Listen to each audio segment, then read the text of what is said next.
For some of you know that I'm actually coming from a science background. I did biomedical research for a little while at the University of Washington. There was a professor there who's really smart.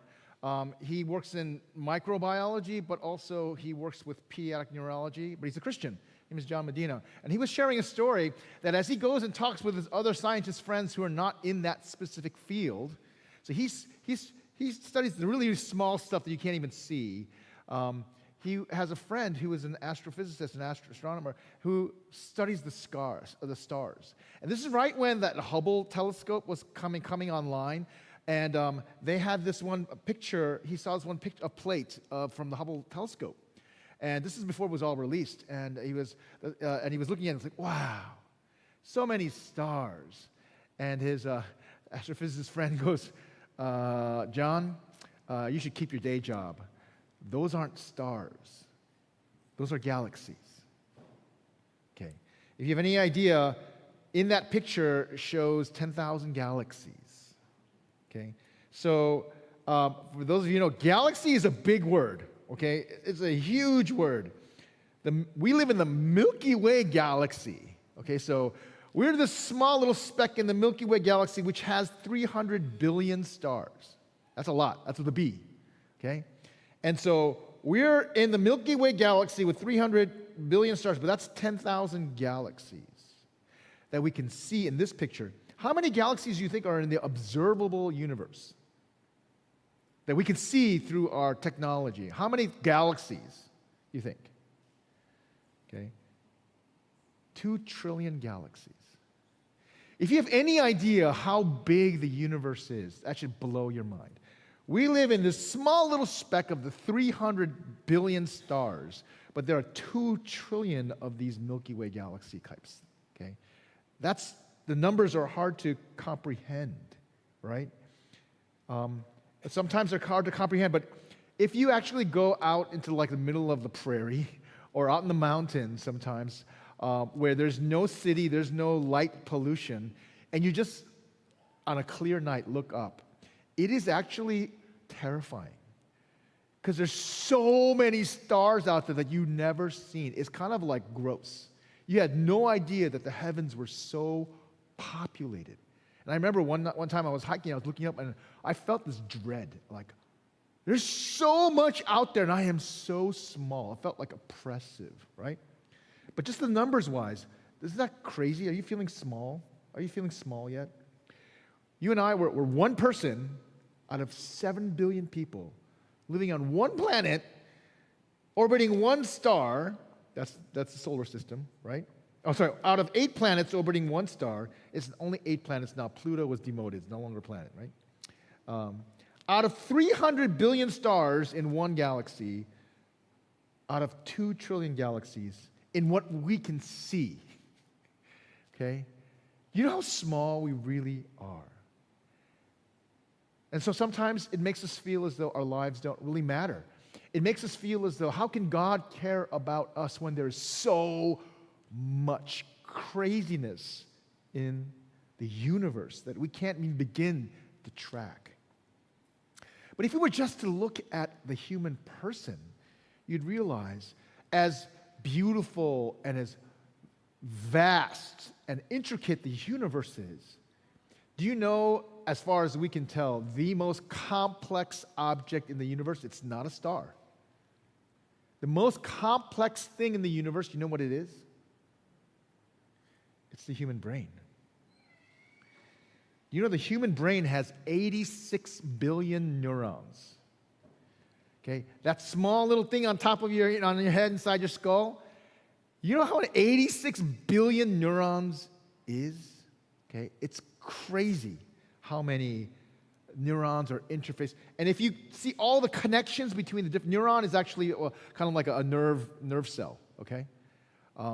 And the nerve cells aren't individual. They connect and they talk and they fire off and they do have these sequences and so on and so forth. Do you have any idea how many connections your brain has? 100 trillion connections. There is nothing in the universe as complex as your brain. Most of us don't spend any time thinking about this or aware of this. We just kind of go with what we feel. But every person is an incredible creation. Yeah. The very idea that we not only have this thing that far outstrips any computer per se, but we have a sense of consciousness in and of itself that we take for granted. In this huge universe, do you know how special you are and that we are? So Michio Kaku, actually, who's the founder of the string theory, and if you have any idea, it's like too much information. You can't begin to comprehend what string theory is. Some people don't agree with it or not, but this is probably one of our most smartest individuals. He basically said, the most complex object in the universe is your brain, which only uses 20 watts of power. Okay, that's like small wattage. That's not much at all. Okay, so he's basically saying the most complex thing, and he's a guy who studies the stars, talking about the human brain. Okay, that's how amazing the brain is. Okay, it would require a nuclear power plant to energize a computer the size of a city block. This is not 1960. This is current. To mimic your brain, and your brain does it with just 20 watts. It's not just the connections. It's what is happening in that head of ours, in that personhood of ours. We can go on and on and on describing how incredible not only we are, how vast and beautiful the universe is. But when you come across something incredibly gorgeous, incredibly complex, and yet somehow has meaning, most of us stop and say, who made this? Yeah. I remember I went to the Louvre with my wife, and we were like, oh, we want to see the Mona Lisa. We want to see the Mona Lisa. And we get in there, and huge crowd, and they're all crowded around. We couldn't see. And we get there, and the Mona Lisa is only about this big. I thought it was going to be like this. And we're like, that's it? But if you look at it, oh my gosh, it really is a masterpiece. Who did this? Who painted this? Right? You hear a song, and it just rivets you. The incredible genius of the harmony and of the musical compilation is just. You ask yourself, who wrote this? You hear somebody singing with the most powerful, clean, beautiful voice, and you say, who sang this? When we look at our world, at our very bodies, at our brain, at the universe, it is so natural to ask the question, who made this? It is not an accident. Today, as we're going through the series called God is ... we're talking about God as creator, someone who makes and loves to make, someone who pours his heart, his mind, his intention, and his skill into making. Yes, 2 trillion galaxies that only we can see. There's maybe more, who knows? Yes, a brain that has 100 trillion connections. God is the creator who creates with intentionality, and he creates in beauty. It's important for us to know who God is so that we can worship him rightly, so that we can love him, so that we can respond to him. We see in creation, in many ways, what God is like. Somebody said that creation is like God's visible outer garment. Yeah. What he chooses to show us. Okay? And God is pretty fashionable. Okay? He's not like me, you know. Before my wife found me, I was wearing white pants and white shirt and black pants every day. And so I'm still not very fashionable. God is very fashionable. What we see is brilliant. It's gorgeous. It is a masterpiece that begins to just scratch the surface of how brilliant and gorgeous the Creator is. So, science will tell us that this is all just an accident over a long period of time, basically due to all these basic natural laws. But humanity has never believed that. Humanity, and you might say, oh, that's just because they didn't know better. No, there's something about kind of modern people who just really poo-poo the peoples of the past. Sorry, you think you're smart? Take away your iPhone, okay? Take away a computer and your IQ drops about 60 points, right? Back then, they just looked at the heavens and they would be able to map the movement of the stars. Can you do that? So don't think that people back then were dumb. They were a lot smarter than we are in many ways. There is a human intuition. There is an awareness that God made all of this. That He is, in fact, the Creator. The Scriptures start with this very simple phrase. In the beginning, God created the heavens and the earth. We're going to look at today, as we're going through this series on God is, and God, the Creator, who is intentional and beautiful. And we're going to look at the way God is revealed, even in the creation account, how God shows us, even in making us. Not only how beautiful He is, but what He's inviting us into, to know Him and to operate out of this relationship with the Creator. In the beginning, God created the heavens and the earth. Very easy verse to memorize. The word for heavens and the earth here is basically a grammatical tool called metonymy. In other words, when they say heaven and the earth, it's like as high as the heavens and as near as the earth and everything in between. This is a very simple way. This is a beautiful way of basically saying God created everything. Yeah? So John 1, which is kind of like a comparable to Genesis 1. In the beginning was the Word, and the Word was with God, and the Word was God. Right? I don't have it up here, but right. And he says, everything that was created through the Word. There was not one thing that was created that was not created through the Word. So basically, everything that we see and cannot see, and there's a lot that we cannot, everything in the way that it works together in harmony and in purpose, God has made. Isn't that incredible theology? Everything in how many words, right?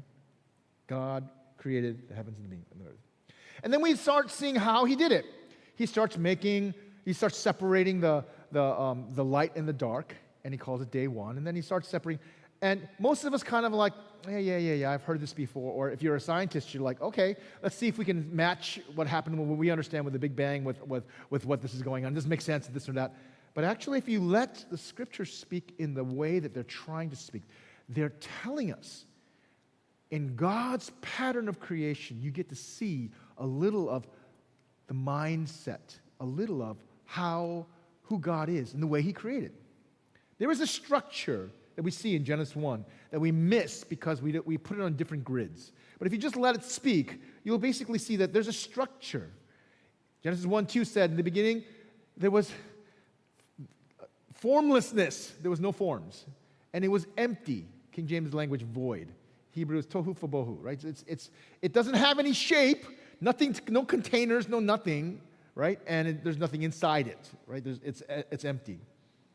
So you see that God starts by making forms. On the first day, He makes light and dark. Okay, He separates through His word. And then He separates the waters above and the waters below. In the original kind of worldview, they thought that the heavens were filled with water. It makes sense. Where does rain come? Right? It comes from above. There must be a water source up there, right? It's leaking. Somebody turned on the faucet and it's coming down. So heavens above, heavens below. And then God separated the dry land from the seas. So you've got light and dark, right? Day and night, pretty much for those of them. You've got waters above, waters below. And then comes vegetation. But then He starts to populate, okay?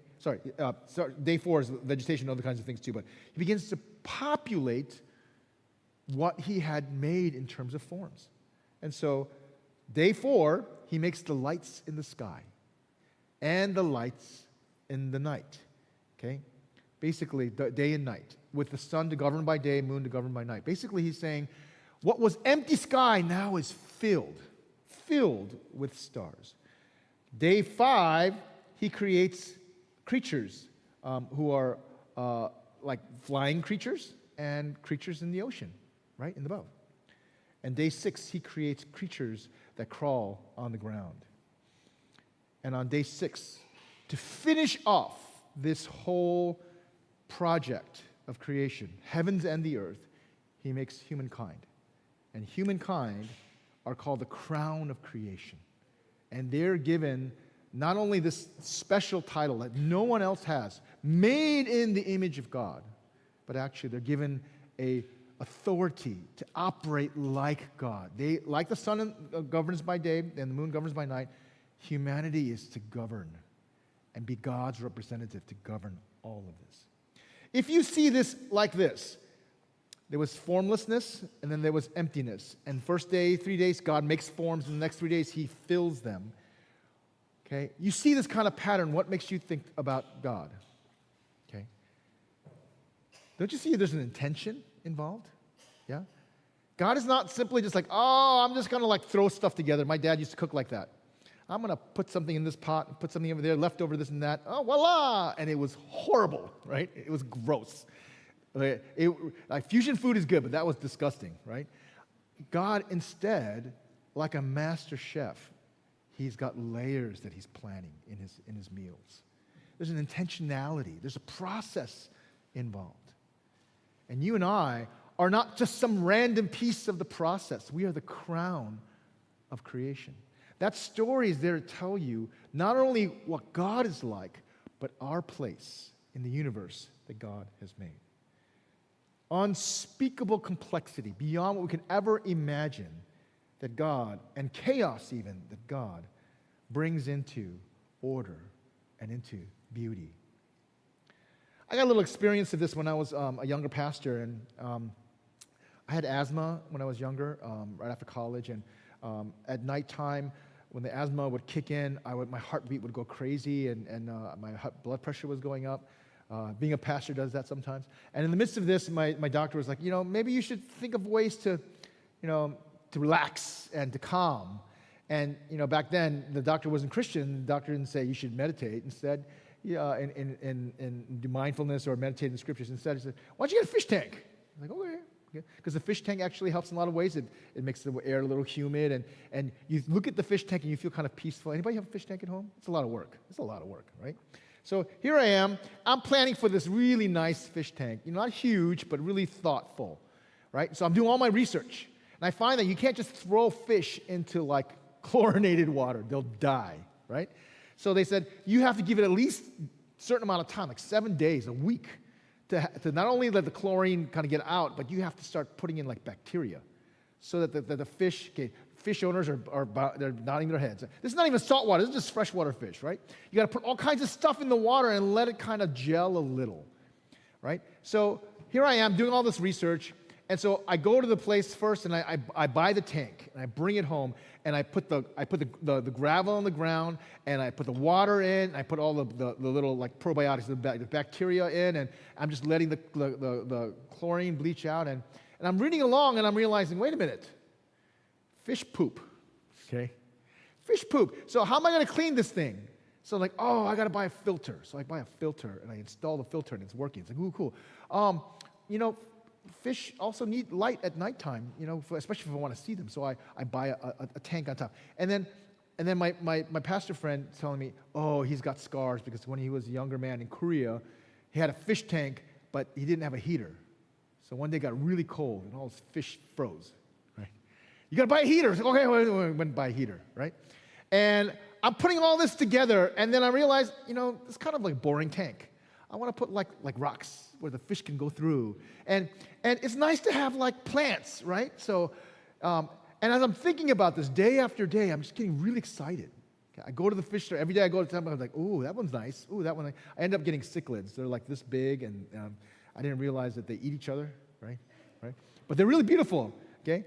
And I was thinking to myself, I'm going to get 6 cichlids, and I'm going to name them, right? Church fathers, like Augustine, and this is how geeky I am. So I get there, and I'm like making this tank so intentionally, and on the last day, as I get my fish, I talk to my fish.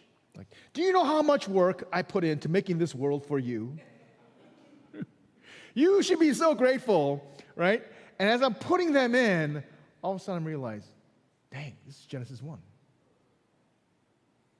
All this was made for the fish so that I could have a relationship with this fish. Okay, it's hard having a relationship with fish. They don't really respond very well, right? Now I have a relationship with dogs. That's a whole different other, right? All this was for you and me to have a relationship with God. Yeah. That's how thoughtful. That's how intentional. There is so much that we don't even begin to see that God made just for himself even. Or for us to reveal to us, look, this is the way I create. I am not cheap. I am not thoughtless. I am not random. I make things beautifully and intentionally. I do not like spiders because they bite me. I have allergy to spiders. But they are some pretty crazy, workers. Those webs that they build is just, who taught a spider how to make a web? Think about that. Structurally, right? The crazy part is some spiders, they do designs in their webs. Yeah. This is called stabilitums or stabilita. They do this and they don't quite understand why. Some think that they're making, isn't that crazy? There's a cross right here. Yeah. Cross, this is a Christian spider, right? They do that sometimes. They say not for stability alone. This is sometimes to say that the spider's in the middle, it's scaring off predators. Look how big I am. Yeah? But they make all kinds of crazy patterns. Who taught the spider to make this and why? And in fact, if you look under UV, ultraviolet light, the spider actually has made a design that only the insects can see, that attracts insects. So I don't know how it does it. Think about that. This spider is making a whole pattern by releasing more UV reflective, web and less UV reflective in a way that it's going to show in a pattern that insects see it and they are wanting to go in. But also, they say that there's a second part where sometimes birds see it and they don't want to go in, so that the birds don't eat their trapped insects. Can you imagine how, this is a spider, okay? Don't think spiders are dumb either. But God created spiders to do this. We're just beginning to see. Our world is like this, multi-layers of intentionality and beauty. I think God just kind of enjoys making. Yeah? So, if you're a scientist, like Louis Pasteur was a genius. He is the father of figuring out that there's little microorganisms like bacteria and viruses. He's the father of germ theory. Okay, that's pretty smart. Nobody knew that there was that stuff, and basically we know that because of him. He was also the father of vaccination. He also did all kinds of started off all kinds of different fields of study. So your milk has been pasteurized, right? It's been kind of flash heated in such a way that all of the bugs are gone, right? That's in honor of Louis Pasteur. So here's this incredibly generative scientist, and he says, the more I study nature, the more I am amazed at the work of the Creator. Isn't that incredible? A scientist is basically saying, as a scientist, you can start off not only by believing in the God who made this, but the more you study, the more you become amazed, the more you come to honor and worship the God who made all of this that we begin to see more and more. I love this little phrase from him. A little science estranges men from God, separates. So if you know a little, you think, I don't need God because I figured it out, right? But I love the next verse. But much science, the more you know, leads them back to him, because you realize, who made this? Who made this? Who made these flowers that nobody will ever see? This is my dream trip, 100 miles around Mount Rainier, because there are flowers that only bloom at a certain time that are not found anywhere else. Isn't that crazy? Yeah. Who made the sunsets with colors that you can't begin to describe? Who makes each snowflake unique and structurally symmetrical. Okay, just think about that. I love that description of God saying, beauty is a language that God is completely fluent in. The more you come to know about creation, its intricacies, its vastness, okay, the abundance, the life, teeming with life, it speaks to who God is. A God of generosity, of intention, of beauty. The more you get to know people, not just the human body, but people, you realize, oh my gosh, God is amazing. How amazing is He? The more you get to know God relationally, you begin to realize you are not this talking animal who can use some tools. David, in reflecting on this, the psalmist in reflecting on this in 139 says, as a prayer, as a confession, you formed my inward parts. You knitted me together in my mother's womb. Mothers are incredible, but mothers have no idea how that baby got to become a baby and develop like that. It's a passive process. It's God who is shaping that unique child in your womb. I praise you, for I am fearfully and wonderfully made. Fearfully is kind of like you figure out how incredibly complex and beautiful a person is. Okay, not just the 100 trillion connections in the brain, but just the personhood. It makes you reverent. God, you can do this. Okay? Wonderful are your works. My soul knows it very well. My frame was not hidden from you when I was being made in secret, intricately woven in the depths of the earth. Your eyes saw my unformed substance. In your book were written, every one of them, the days that were formed for me, when as yet there was none of them. It's not just that God made you and said, okay, do whatever you want. I am done, like a reptile, right? I've laid the egg. Now, if you get eaten, I don't care. Basically saying, He's made us, but He has this intentionality for our lives. Every day was written in the book of life. He's planned. Not in a determinative way. Not in a way of basically saying, you're my slave, but like a father who's planned ahead for every stage of your life.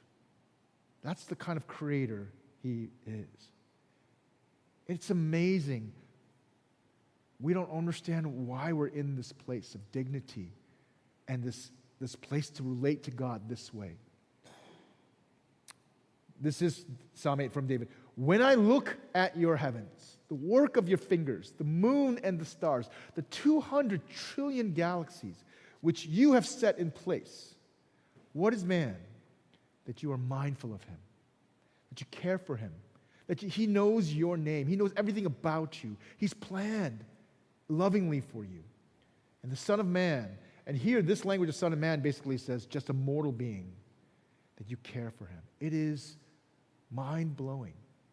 Not only that He would make us like this, but in fact, when we screwed it up, when we make choices to estrange ourselves from God, in order to redeem us, He would send His own Son to come as a baby, to live this life sinlessly, to die on a cross as a sinless, perfect, effective sacrifice so that we could be adopted back into the family of God. It is mind-blowing, the kind of intentionality and beauty that God has put not only in creation, but in saving us in redemption. Isn't it interesting that when the Bible talks about salvation, when the Bible talks about God coming in the flesh, saving us and bringing us to Him and changing us, He uses the language of creation. He calls us a new creation. Isn't that interesting? God didn't stop creating once in Genesis 1. He's been creating constantly. He's been recreating. He's been doing new works of new creation constantly. Isn't that amazing? We should pay attention to God who is that thoughtful, mindful, intentional, beautiful in creation. So that fish tank, by the way, did get dirty. Okay, because I had the cleaner and so on and so forth, but I don't know, but these fish pooped a ton, and algae started to form, and next thing I knew, after about, a little while, like, it was so nasty, it was so disgusting, I had to start over. Yeah. So I like, okay, fishies, I'm going to save you, and I pulled the fishies out, put them in the bag, and I took this thing, and I brought it outside, and I was like rinsing it. I was like, there was so much poop underneath that gravel. It was disgusting. I'm rinsing it for like a long time. Like, oh, you nasty fishies. Oh. And I started the whole thing up again. And then I had a little side bowl where I put the fishies for a while. I'm telling them, like, don't worry, it's coming, right? And I realized this was Genesis 8 and 9, 7 and 8. Yeah, this is the flood. And I'm like, you fishies, because I could have just thrown them out and started anew and get new fishies, but I wanted to save these fishies because I had named them, right? God, in creating us, doesn't just throw us away. He'll invest his very own Son in the works of new creation. This should tell you something about how incredible God is. This should stir us to worship. God, you're an amazing creator. That which you make is beyond even just what we can see. It's beyond what we can ever imagine. Yeah? Worship is tied to what is called a theology of beauty. If you cannot imagine, if you do not see God as beautiful, your worship is really thin. Your worship is distorted. If you only worship because God gives you something or you're afraid of him, you do not know him. But when you see how incredible not only the works of creation are, but the works of the person next to you, the works of redemption, new creation is, and you begin to say, God, there is no one in the world like you. You are amazing. That awareness of beauty actually is what is ultimately the heart of worship. When we get to heaven, when heaven comes down to earth, guess what? We're going to be face to face with the fullness of the beauty of God. And so part of what we're doing in our worship is doing exactly that. One thing I've asked that I seek for, that I may dwell in the house of the Lord all the days of my life. Why? Not because there's Sunday refreshments, but to gaze upon the beauty of the Lord and to inquire in his temple, to know him, to see how beautiful he is. Okay, think about that. If this world is so incredibly gorgeous, and we know in the scriptures that this world is messed up, sin has corrupted this creation, and yet it looks this beautiful. Can you imagine what it's going to look like when he fixes it? Okay, it's like a, Mona Lisa that's been vandalized, mustache is written on it, And then when it's fixed to the brilliance of the full color, can you imagine what we're going to look like, what this creation is going to look like? Because God is committed to new creation. Yeah. Can you imagine if this broken creation causes us, even non-Christians, to bow in awe, right? Because of the beauty. Imagine what it's like to come face to face with the one who makes all of this. I want to encourage us actually to start thinking about, processing, engaging God, loving him as a beautiful, intentional creator. That means caring for his creation. That's a whole different sermon, right? It's not just being environmental for your own sake, but to honor him by caring for the world as he does. It also means imitating him. If God is this creational, if he loves to make with beauty and with intentionality, you and I are made in his image. That means that's in our blood. That's in our DNA. Yeah. His very spirit fell upon Bezalel, okay, and he filled him with the Spirit of God and the ability and intelligence with knowledge and all craftsmanship to devise artistic designs, to work in gold, silver, and bronze, and cutting stones for setting, and in carving wood, to work in every craft. It's the Spirit of God that gave Bezalel to be a master artist and craftsman. What does that mean? It means all of our skills and creativity in dance, in music, in art, in song, and in literature, not just the right brain stuff, right? In engineering and in science, all that stuff is part of our image of Godness. They are sacred echoes of God, the Creator. And I know this guy, you probably don't remember, and he's Catholic, and so you might blow him off, but he said something really, really thoughtful. He said, artistic talent is a gift from God. And whoever discovers it in himself or herself has a certain obligation. It's not to become an influencer. It's not to become a superstar. It is to know that he or she cannot waste this talent, but must develop it. If God is the beautiful master creator and all of that giftedness are sacred echoes, guess what?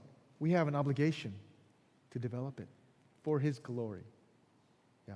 Those of you who don't know what to do with the rest of your life, there are so many options to how to live out this life of being a sacred echo. Okay? And if our culture says you can only job is for making money, right, alone, you have to be a doctor, lawyer, or engineer alone. That's what I heard my whole life, right? If that's the only path, I don't know if that's paying attention to actually what it means to be a Christian and what it means to be worshiping a God who creates like this. That's culture. That's not Bible. Yeah. So, yeah, I know parents don't like this, but yeah, if you got a hankering to dance, to act, we got an actor in our community, you know, right? To paint, to create, to design. That's such a powerful way to honor God, not just make a living. Yeah.